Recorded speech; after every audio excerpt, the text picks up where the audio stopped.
Deles, sebuah dusun paling utara di lereng tenggara Gunung Merapi, yang setahu saya hanyalah dusun di mana terdapat jurang, hutan, terdapat pesanggrahan Pakubuwono, terdapat makam Kyai Mbayapati, dan yang terkenal sebagai salah satu objek wisata alam di Kabupaten Klaten. Hanya itu, Deles yang terletak kurang lebih 1000 meter di atas permukaan air laut dan berjarak kurang dari 3 kilo dari puncak Merapi.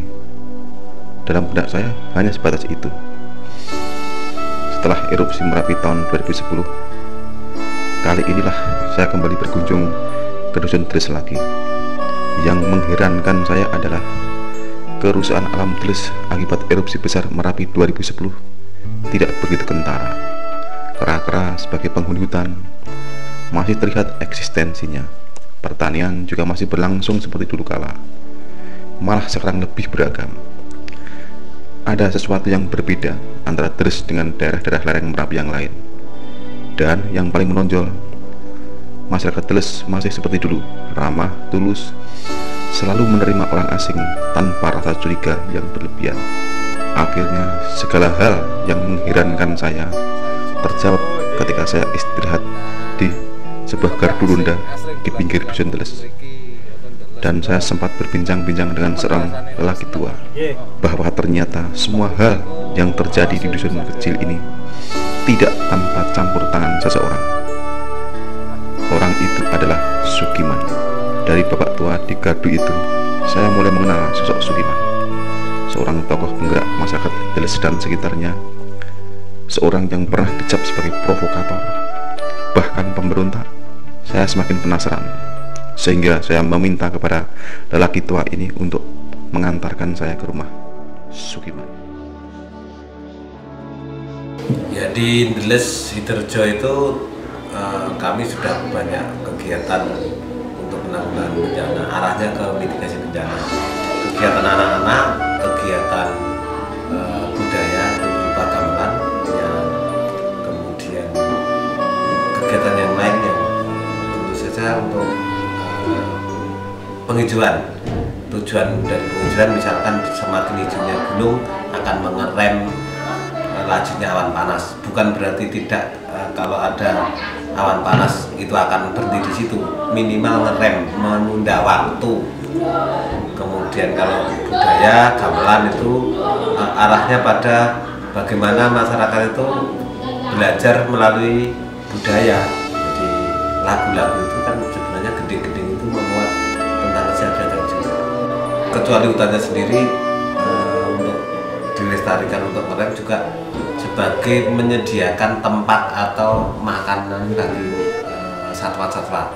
Salah satunya misalkan kera. Kera itu harus tetap lestari di Merapi, karena kera itu ketika Merapi panas atau berbau belerang akan terjadi sesuatu, itu kera itu akan mendekat ke manusia. Makanya itu pentingnya kera harus tetap menjadi tetap lestari di Merapi. Salah satunya kegiatan anak-anak yang menanam di hutan, kemudian memberikan makanan ke kera-kera, itu gunanya adalah itu bagian kecil aja, kera saja, belum yang lain. Kemudian kalau ditanami bambu itu juga fungsinya besar, kecuali selain untuk konservasi air bagi masyarakat di bawah. Bambu itu kalau kena apa-apa itu seperti ledakan, jadi cepat didengar oleh manusia ketimbang kayu. Dan lebih untungnya lagi, bambu itu begitu kena awan panas seperti yang terjadi di sini, cepat tumbuh ketimbang tanamannya. Setiap tahun pasti bersukaria itu merayakan kemenangan di hari raya Idul Fitri. Itu disiapkan setiap tahun, itu bisa dari puasanya sampai Idul Fitrinya bisa. Kenapa kemudian untuk menyiapkan Merapi yang siklusnya mungkin 4 tahun atau lebih itu nggak bisa, kemudian muncul ini jadi tabungan siaga bencana. Tabungan siaga bencana itu dipakai hanya kalau terjadi apa-apa di Merapi. Jadi nanti suatu saat nanti kalau ada terjadi Merapi erupsi atau meletus, itu ya seperti hari raya itu kita refreshing, bukan mengungsi. Karena kita sudah mempunyai modal dari tabungan siaga itu. Dan itu dulu kita nggak punya yang semacam tabungannya ya sapi. Nah, sapi itu hanya untuk kebutuhan-kebutuhan besar, kebutuhan yang untuk mengungsi nanti, yang judulnya mengungsi tetapi nanti represi itu ya di tabungan siaga bencana itu. Masing-masing kakak mempunyai dikelola oleh setiap RT dan ditabung ke bank. Per orang itu memegang buku satu-satu. Untungnya dari buku tabungan itu karena di buku tabungan siaga bencana itu di belakangnya sudah ada semacam kesepakatan. Saya kalau status waspada saya sebagaimana, aktif normal itu bagaimana, terus kemudian siaga itu saya harus bagaimana, awas itu seperti apa, dan saya ini sekarang hidup di mana, KRB 1, 2, 3 itu memuat di dalamnya ada di situ, di belakang tabungan itu. Belum lagi yang di depannya itu ada selalu siaga menjaga bahwa sadar di kawasan rawan bencana, tapi nyaman karena sudah siap.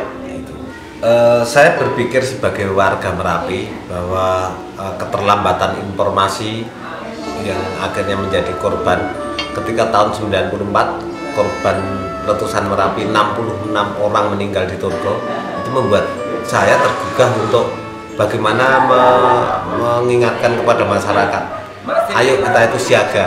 Dari seluruh aspek harus kita ngomong soal berpikir bagaimana Merapi meletus, bagaimana nanti kalau terjadi bencana Merapi. Itu yang saya pikirkan terus, kemudian sampai punya ada radio komunitas, ada kelompok anak-anak, ada kelompok tim siaga Pasak Merapi. Itu semuanya berawal dari tahun 94 yang korban letusan Merapi. Ya sejak tahun 2001 2000-an lah gitu. Sudah berhasil yang sudah berdiri. Pertama untuk ekonomi itu forum klaster lereng Merapi, itu khusus bergerak di kegiatan ekonomi, ada pertanian dan sebagainya, ada pariwisata. Kemudian ada radio komunitas lintas Merapi, itu khusus informasi, peringatan dini, terus hiburan dan pendidikan lingkungan, pendidikan mitigasi bencana. Kemudian 2008 itu berdiri Kancing. Kancing itu kelompok anak cinta lingkungan. Bersamaan dengan itu juga ada muncul kelompok tani perubahan iklim. Di kelompok tani peduli perubahan iklim. Namanya kelompok tani Ngudirkon. Jadi tidak sekedar bertanam tetapi berpikir juga bagaimana perubahan iklim. Artinya tetap bukan saja tanam sayur dan sebagainya. Pohon itu penting karena ternyata sangat andil dalam perubahan iklim. Yang ini terakhir itu sebenarnya munculnya 2007 tetapi bergerak kelihatan sekali 2010, itu namanya TSD, Tim Siaga Desa. Itu inisiatif dari kami juga bahwa Tim Siaga Desa ini sudah menghasilkan protap tingkat desa, kemudian protap per dusun, per RT, terdokumentasi dengan baik. Kemudian terakhir juga soal pendataan yang namanya sistem informasi desa, berapa jumlah desa itu, berapa yang mati, kemudian yang rentan berapa, tinggal klik saja, cari umur mudah, cari anak-anaknya berapa, itu langsung di situ bisa. Itu dorongan kami seperti itu. Yang kaitannya dengan kegiatan-kegiatan itu ada kegiatan latihan komputer, latihan matematika, bahasa Inggris dan sebagainya.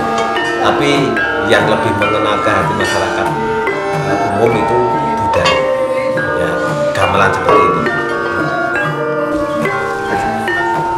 Pak Sukiman itu adalah guru kami. Setiap 1 minggu sekali kita komunitas Kancing sering ke rumahnya Pak Sukiman untuk belajar di sana. Di rumahnya Pak Sukiman kami dilatih belajar komputer,